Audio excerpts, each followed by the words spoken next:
இந்த காணொளி ஒரு திகில் திரைப்படத்தின் பின்னணி மற்றும் படப்பிடிப்பில் நடந்த மர்மங்களை அலசும் ஆவணத் தொகுப்பு. இது எந்தவித மூட நம்பிக்கையையும் ஊக்குவிக்கவில்லை. பார்வையாளர் விவேகம் அவசியம்.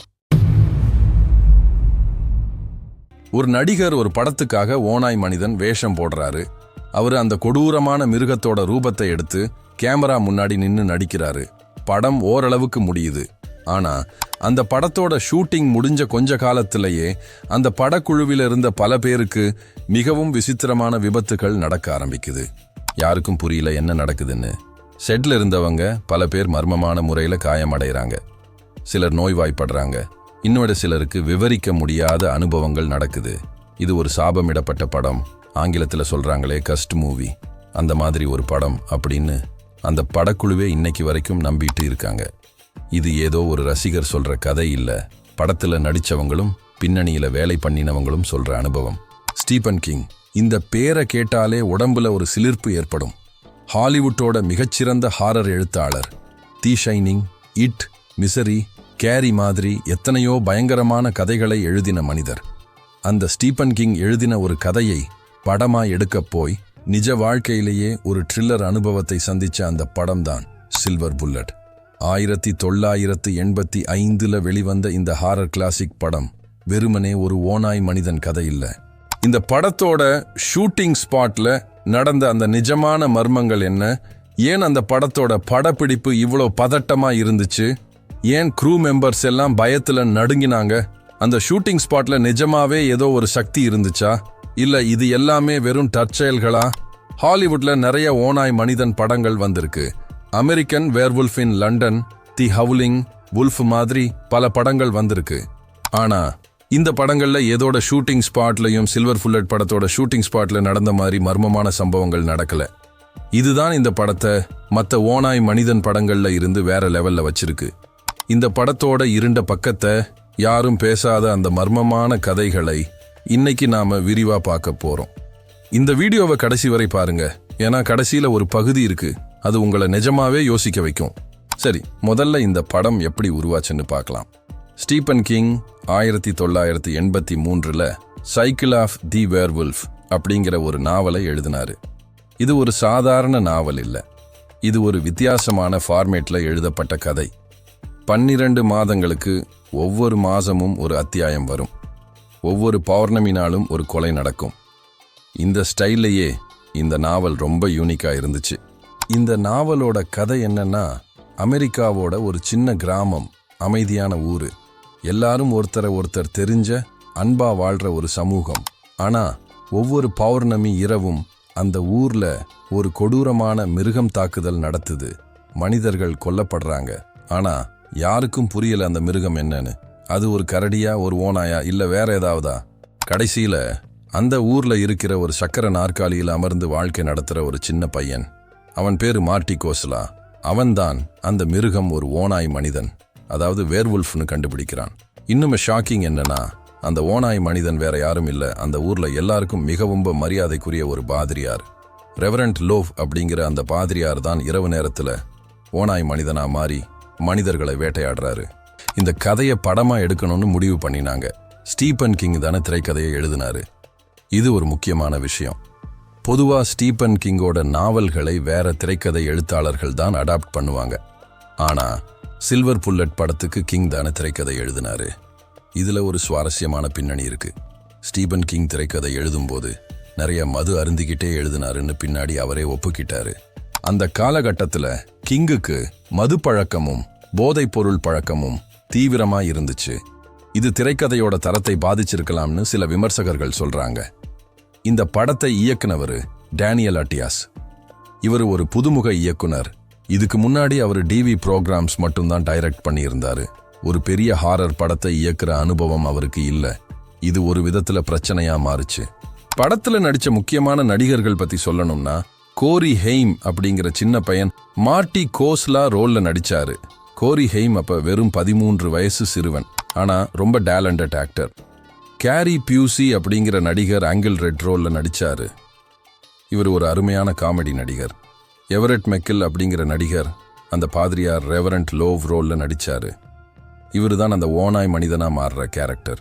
இப்ப இந்த படத்தோட மிகவும் முக்கியமான மற்றும் மர்மமான பகுதிக்கு வரலாம். அந்த ஓநாய் மனிதனோட உருவம். டைரக்டர் டேனியல் அட்டியாஸ் இந்த ஓநாய் மனிதன் ரொம்ப தத்ரூபமா நிஜமான ஓநாய் மனிதன் மாதிரி பயங்கரமா இருக்கணும்னு ஆசைப்பட்டாரு. இதுக்காக ஹாலிவுட்டோட மிகச்சிறந்த மேக்கப் ஆர்டிஸ்டுகள்ல ஒருத்தரான கார்லோ ராம்பால்டி கிட்ட போனாங்க. கார்லோ ராம்பால்டி யாருன்னு கேக்குறீங்களா? இவருதான் ஈடி படத்துல அந்த ஐகானிக் ஏலியன் பொம்மையை உருவாக்கினவரு. ஏலியன் படத்துல அந்த பயங்கரமான கிரீச்சரை டிசைன் பண்ணினவரு. ஆஸ்கர் விருது வாங்கின மேக்கப் ஆர்டிஸ்ட். ராம்பால்டி ஒரு மிகப்பெரிய ஓநாய் மனிதன் சூட்டை உருவாக்கினாரு. இந்த சூட் ரொம்ப விரிவான முழு உடலையும் மூடுற ஒரு பிரம்மாண்டமான ப்ரோஸ்தெட்டிக் சூட். இதை போடுறதுக்கே 4 மணி நேரத்துக்கும் மேல ஆகும். ரப்பர், ஃபோம் லேட்டக்ஸ், செயற்கை முடி, மெக்கானிக்கல் பாகங்கள் எல்லாம் சேர்ந்த ஒரு மிகச்சிக்கலான உருவாக்கம். ஆனா இங்கதான் பிரச்சனை ஆரம்பிக்குது. அந்த ஓநாய் மனிதன் சூட்டை போட்டிருந்த நடிகருக்கு அந்த சூட்டுக்குள்ள சரியா மூச்சு விடவே முடியல. அந்த சூட் அவ்வளவு தடிமனா, அவ்வளவு இறுக்கமா இருந்துச்சு. முகத்துல போட்டிருந்த ப்ரோஸ்தெட்டிக் மேக்கப் மூஞ்சிய முழுசா மூடிடுச்சு. மூக்கு வழியா சரியா காற்று உள்ள போகல. இந்த நிலையில ஒரு நீண்ட ஷூட்டிங் செஷன் நடந்துச்சு. கேமரா ஓடிக்கிட்டே இருக்கு. டைரக்டர் கட் சொல்லல. அந்த நடிகர் நடிச்சுக்கிட்டே இருக்காரு. திடீர்னு கேமரா முன்னாடியே அந்த நடிகர் மயங்கி தரையில சரிஞ்சு விழுந்துட்டாரு. எல்லாரும் ஓடி வந்தாங்க. அந்த சூட்டை அவசரமா கழட்டுனாங்க. அவருக்கு ஆக்சிஜன் பத்தாம மூச்சு திணறி மயக்கம் அடைஞ்சிருந்தாரு. மருத்துவர்கள் வந்து சிகிச்சை அளிச்சாங்க. அவர் கொஞ்ச நேரத்துல சரியாயிட்டாரு. ஆனா இந்த சம்பவம் ஷூட்டிங் ஸ்பாட்ல இருந்த எல்லாரையும் பயமுறுத்துச்சு. ஆனா இது மட்டும் இல்ல, அந்த நடிகர் மயங்கி விழுந்த அந்த தருணத்துல ஷூட்டிங் ஸ்பாட்ல இருந்த பல க்ரூ மெம்பர்ஸ் ஒரு விசித்திரமான உணர்வை அனுபவிச்சாங்க. அவங்க என்ன சொன்னாங்கன்னா, அந்த நடிகர் கீழே விழுந்த அந்த நொடியில ஏதோ ஒரு சக்தி அந்த இடத்துல இருக்கிற மாதிரி ஒரு ஃபீலிங் வந்துச்சான். ஒரு குளிர்ந்த காற்று அடிச்ச மாதிரி, யாரோ பின்னாடி நின்னு பார்க்கிற மாதிரி ஒரு அமானுஷ்யமான உணர்வு அவங்களுக்கு வந்துச்சான். இது ஒரே ஒரு நபர் சொன்னது இல்ல, பல பேர் இந்த உணர்வை அனுபவிச்சதா சொன்னாங்க. நீங்க கேட்கலாம், இது வெறும் பயம் காரணமா ஏற்பட்ட மனப்பிரமை இல்லையா? இருக்கலாம். ஆனா இதுக்கப்புறம் நடந்த சம்பவங்களை கேட்டா உங்களுக்கே ஒரு சந்தேகம் வரும். படப்பிடிப்புல நடந்த அமானுஷ்யங்கள். சரி, இப்ப இந்த படத்தோட ஷூட்டிங்ல நடந்த மர்மமான சம்பவங்களை ஒவ்வொன்னா பார்க்கலாம். இந்த பகுதி கொஞ்சம் திகிலா இருக்கும். ஆனா இது எல்லாமே ஷூட்டிங் ஸ்பாட்ல இருந்தவங்க சொன்ன விஷயங்கள் தான். முதல் மர்மம், அந்த நிழல் சம்பவம். இந்த படத்தோட பல சீன்ஸ் இரவு நேரத்துல ஷூட் பண்ணப்பட்டது. அது ஒரு ஓநாய் மனிதன் கதைன்னா இயல்பாவே இரவு சீன்ஸ் அதிகமா இருக்கும் தானே.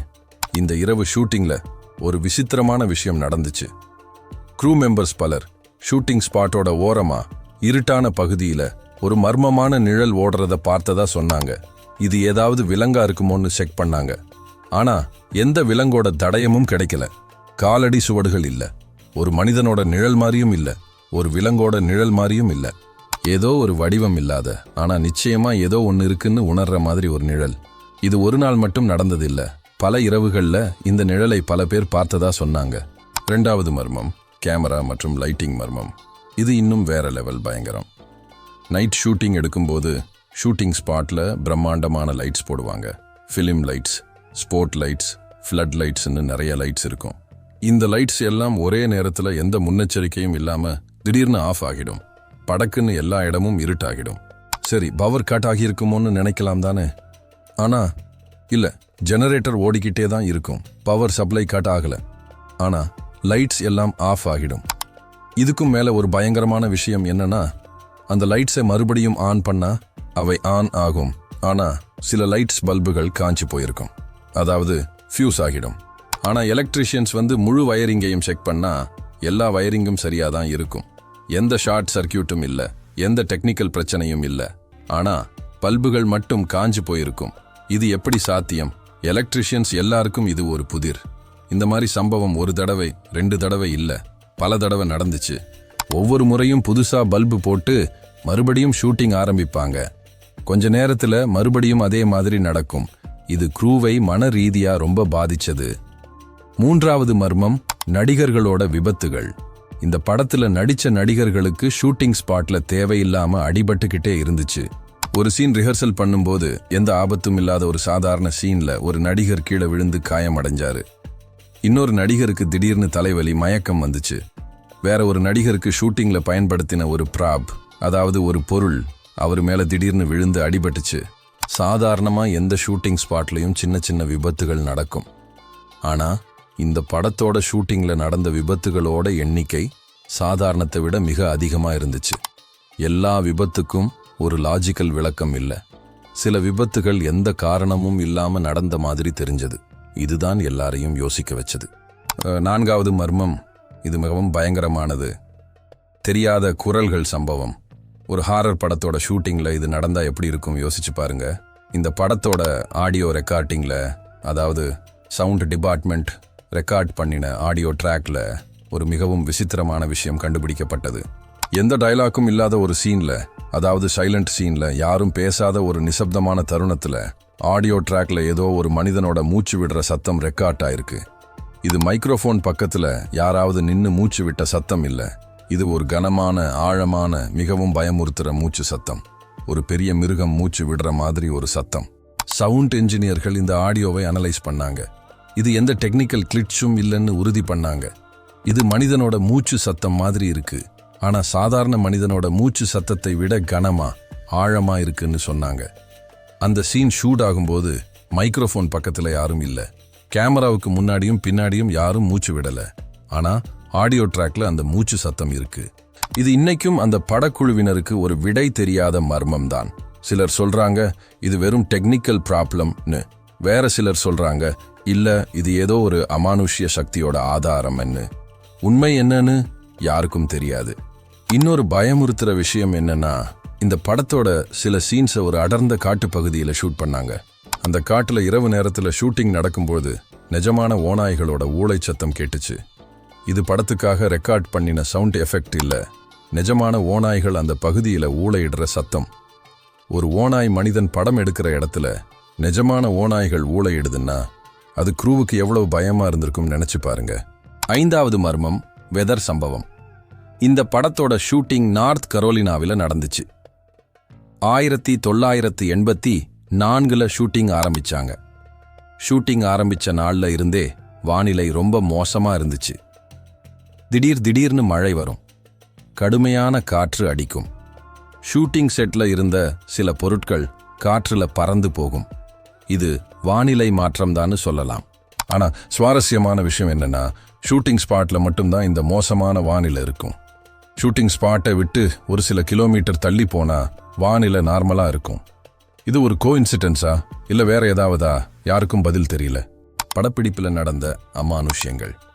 சரி, இப்ப இந்த படத்தோட ஷூட்டிங்ல நடந்த மர்மமான சம்பவங்களை ஒவ்வொன்றா பார்க்கலாம். இந்த பகுதி கொஞ்சம் திகிலா இருக்கும், ஆனா இது எல்லாமே ஷூட்டிங் ஸ்பாட்ல இருந்தவங்க சொன்ன விஷயங்கள் தான்.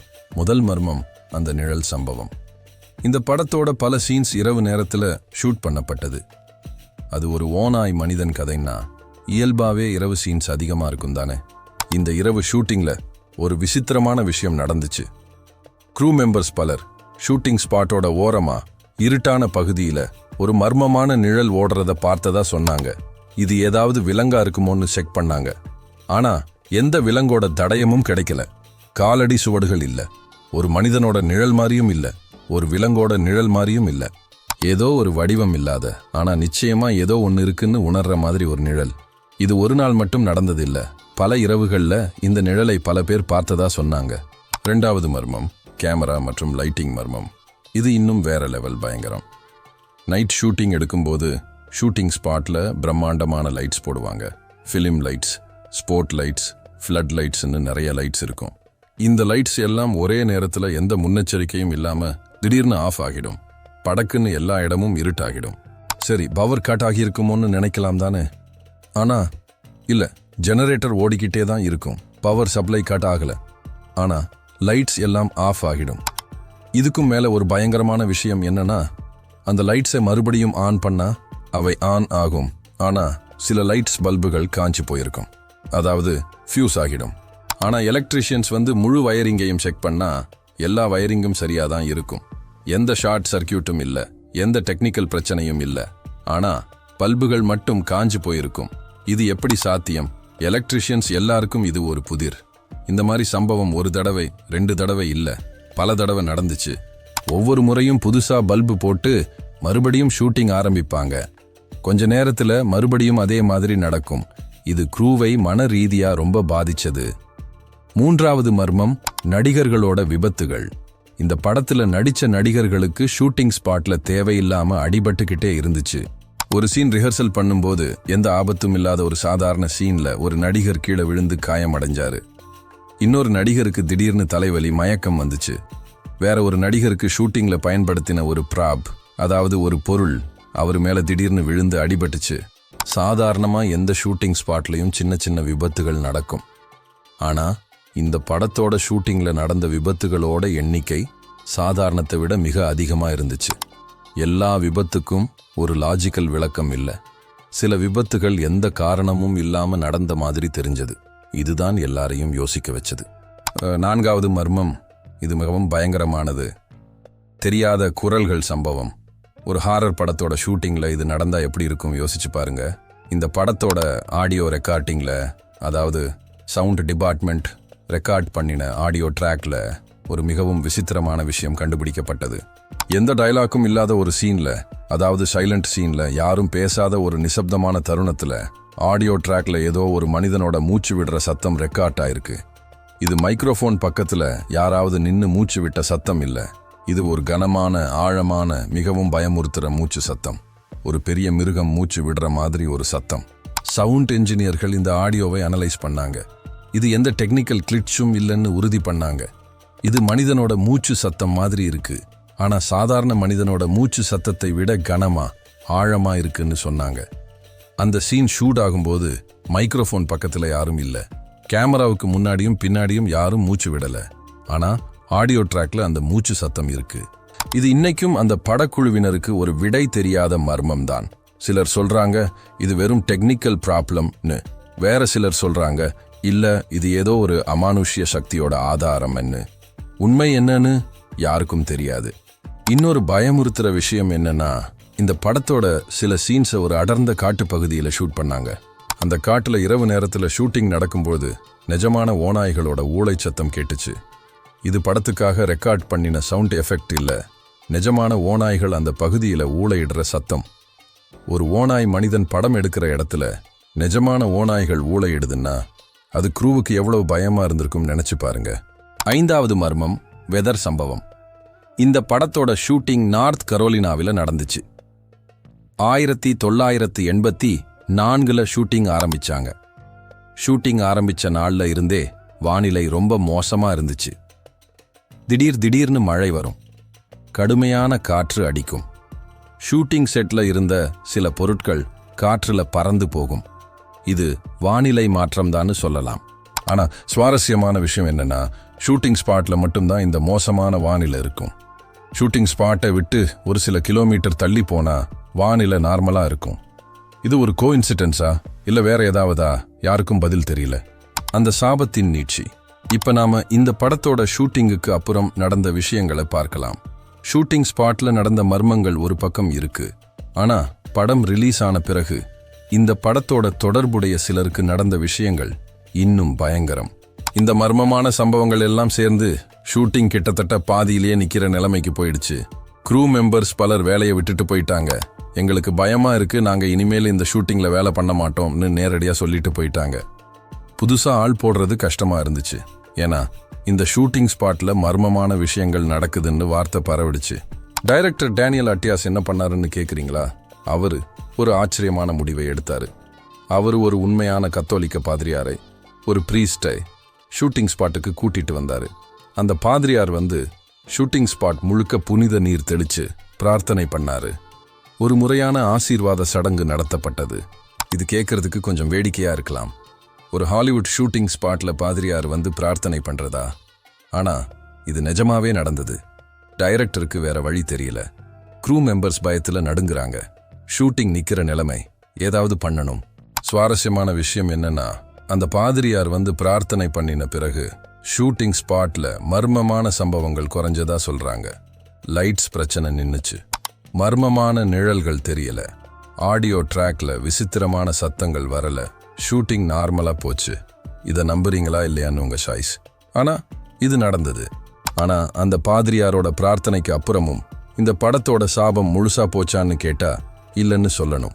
ஏன்னா இந்த படத்தோட தொடர்புடையவர்களுக்கு படம் ரிலீஸ் ஆன பிறகு சில துரதிருஷ்டமான சம்பவங்கள் நடந்துச்சு.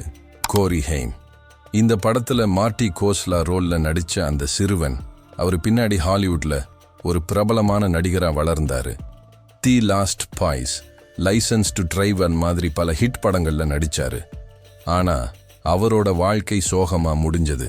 போதைப் பொருள் பழக்கத்துல சிக்கி 2010ல் வெறும் 38 வயசுல கோரி ஹெய்ம் இறந்து போனாரு. இது ஒரு மிகப்பெரிய சோகம். கேரி பியூசி ஆங்கிள் ரெட் ரோல்ல நடிச்சவரு.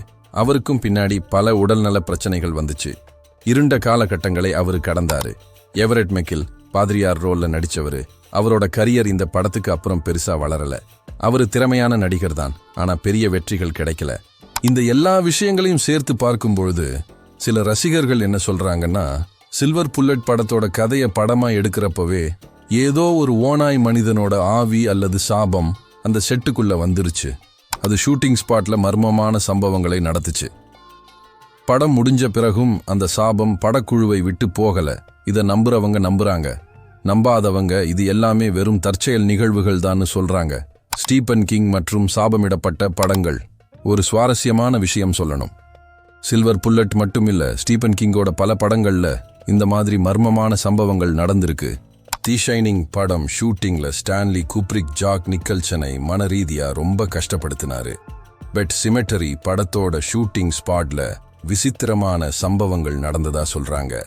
இட் படத்தோட ஷூட்டிங்ல குழந்தை நடிகர்களுக்கு நிஜமான பயம் ஏற்பட்டதா சொல்றாங்க. ஸ்டீபன் கிங் எழுதுற கதைகள்ல ஒரு தனித்தன்மை இருக்கு. அவரோட கதைகள் வெறுமனே கற்பனை இல்ல. அவரு நிஜ வாழ்க்கையில அனுபவிச்ச பயங்களை, இருண்ட எண்ணங்களை, மனித மனசோட ஆழமான திகில்களை தான் கதையா எழுதுறாரு. அதனால அவரோட கதைகளை படமா எடுக்கும்போது ஏதோ ஒரு இருண்ட சக்தி உருவாகுதுன்னு சிலர் நம்புறாங்க. இது மூடநம்பிக்கையா இருக்கலாம், ஆனா சுவாரஸ்யமான ஒரு கோணம்தான். சில்வர் புல்லட் படத்தோட இன்னொரு முக்கியமான விஷயம் என்னன்னா, இந்த படம் பாக்ஸ் ஆபீஸ்ல பெரிய வெற்றி பெறல. படத்தோட பட்ஜெட் $7 மில்லியன். இது அந்த காலகட்டத்தில் ஒரு நடுத்தர பட்ஜெட். படம் கிட்டத்தட்ட $12 மில்லியன் வசூல் பண்ணுச்சு. லாபம் கிடைச்சது, ஆனா பெரிய ஹிட் இல்ல. விமர்சகர்களும் இந்த படத்தை மிக்ஸ்டு ரிவ்யூ கொடுத்தாங்க. சிலர் இது ஒரு நல்ல ஹாரர் படம்னு சொன்னாங்க. வேற சிலர்னு ஸ்டீபன் கிங்கோட நாவலை சரியா அடாப்ட் பண்ணலன்னு சொன்னாங்க. ஓநாய் மனிதனோட வடிவம் பத்தி ரொம்ப விமர்சனம் வந்துச்சு. அது ஒரு பெரிய கரடி மாதிரி இருக்கு, ஓநாய் மனிதன் மாதிரி இல்லன்னு பலர் சொன்னாங்க. ஆனா காலப்போக்கில் சில்வர் புல்லட் ஒரு கல்ட் கிளாசிக்கா மாறுச்சு. ஹாரர் படம் பார்க்கிற ரசிகர்கள், குறிப்பா ஓநாய் மனிதன் படங்கள் விரும்புறவங்க இந்த படத்தை ரொம்ப விரும்புறாங்க. இன்னைக்கு இந்த படம் ஒரு நாஸ்டால்ஜிக் ஹாரர் கிளாசிக்கா கருதப்படுது. ஓநாய் மனிதன் சூட்டின் சோகமான கதை. இந்த படத்தோட ஓநாய் மனிதன் சூட் பத்தி இன்னும் கொஞ்சம் விரிவா பார்க்கலாம். ஏன்னா இந்த சூட் தான் இந்த படத்தோட மிகப்பெரிய சர்ச்சை. கார்லோ ராம்பால்டி உருவாக்கின அந்த ஓநாய் மனிதன் சூட் டைரக்டர் டேனியல் அட்டியாஸுக்கு பிடிக்கல. அட்டியாஸ் என்ன எதிர்பார்த்தாருன்னா, ஒரு மெலிவான, வேகமான, பயமுறுத்துற ஓநாய் மாதிரி ஒரு கிரீச்சர். ஆனா ராம்பால்டி உருவாக்கினது ஒரு பருமனான, மெதுவா நகர்ற பெரிய கரடி மாதிரி தெரிகிற ஒரு உருவம். இது டைரக்டருக்கும் மேக்கப் ஆர்டிஸ்டுக்கும் இடையில ஒரு பெரிய கருத்து வேறுபாட்டை ஏற்படுத்துச்சு. ஆனா ஏற்கனவே பட்ஜெட்டும் டைமும் மிச்சம் இல்லாத நிலையில அந்த சூட்டையே பயன்படுத்தணும்னு முடிவு பண்ணாங்க. வேற வழி இல்ல. புதுசா ஒரு சூட் உருவாக்க நேரமும் பணமும் இல்ல. அந்த சூட்டை போட்டுக்கிட்டு நடிக்கிறது ஒரு கொடுமையான அனுபவம்னு அந்த நடிகரே சொன்னாரு. சூட்டுக்குள்ள வெப்பநிலை ரொம்ப அதிகமா இருக்கும், வியர்வை கொட்டும், சரியா பார்க்க முடியாது, சரியா மூச்சு விட முடியாது, சரியா நடக்க முடியாது. இந்த நிலையில பல மணி நேரம் ஷூட்டிங் பண்ணணும். ஒவ்வொரு ஷூட்டிங் செஷனும் அந்த நடிகருக்கு ஒரு சித்திரவதை மாதிரி இருந்துச்சு. சரி, இப்ப நாம இந்த முழு கதையையும் சுருக்கமா பார்ப்போம். சில்வர் புல்லட் 1985 வெளிவந்த ஒரு ஓநாய் மனிதன் ஹாரர் படம். ஸ்டீபன் கிங்கோட நாவலை அடிப்படையா வச்சு எடுக்கப்பட்ட இந்த படம் வெறும் ஒரு சினிமா மட்டும் இல்ல. அது ஷூட்டிங் ஸ்பாட்ல நடந்த ஒரு மர்மமான, பயமுறுத்துற, விடை தெரியாத அனுபவங்களோட தொகுப்பு.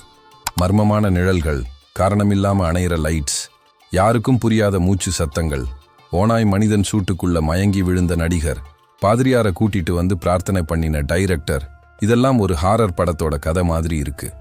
ஆனா இது நிஜமாவே நடந்தது. நீங்க என்ன நினைக்கிறீங்க? சினிமா படப்பிடிப்புல நிஜமாவே அமானுஷ்ய சக்திகள் நுழைய முடியுமா? ஒரு கதையை படமா எடுக்கும்போது அந்த கதையில் உள்ள இருண்ட சக்திகள் நிஜ உலகத்துக்கு வர முடியுமா? இல்ல இது எல்லாமே வெறும் இன்சிடென்ட்ஸ், அதாவது தற்செயல் நிகழ்வுகள் தானா? மனிதர்களோட பயம்தான் இந்த மாதிரி மாயத் தோற்றங்களை உருவாக்குதா? உண்மையில இந்த கேள்விக்கு யாரும் உறுதியா பதில் சொல்ல முடியாது. ஆனா ஒண்ணு மட்டும் உறுதி, சில்வர் புல்லட் படத்தோட ஷூட்டிங் ஸ்பாட்ல சாதாரணமா விளக்க முடியாத சில விஷயங்கள் நடந்துச்சு. அதை நம்புறதும் நம்பாததும் உங்க சாய்ஸ். உங்க கருத்தை கமெண்ட் செக்ஷன்ல சொல்லுங்க. இந்த மாதிரி மர்மமான யாரும் சொல்லாத சினிமா கதைகள் இன்னும் நிறைய வரப்போகுது. சேனலை சப்ஸ்கிரைப் பண்ணுங்க, பெல் ஐகானை தட்டி விடுங்க. அடுத்த வீடியோல இன்னொரு பயங்கரமான உண்மையோட வருவோம். இது புத்தகச்சோலை. கீப் வாட்சிங், ஸ்டே சேஃப்.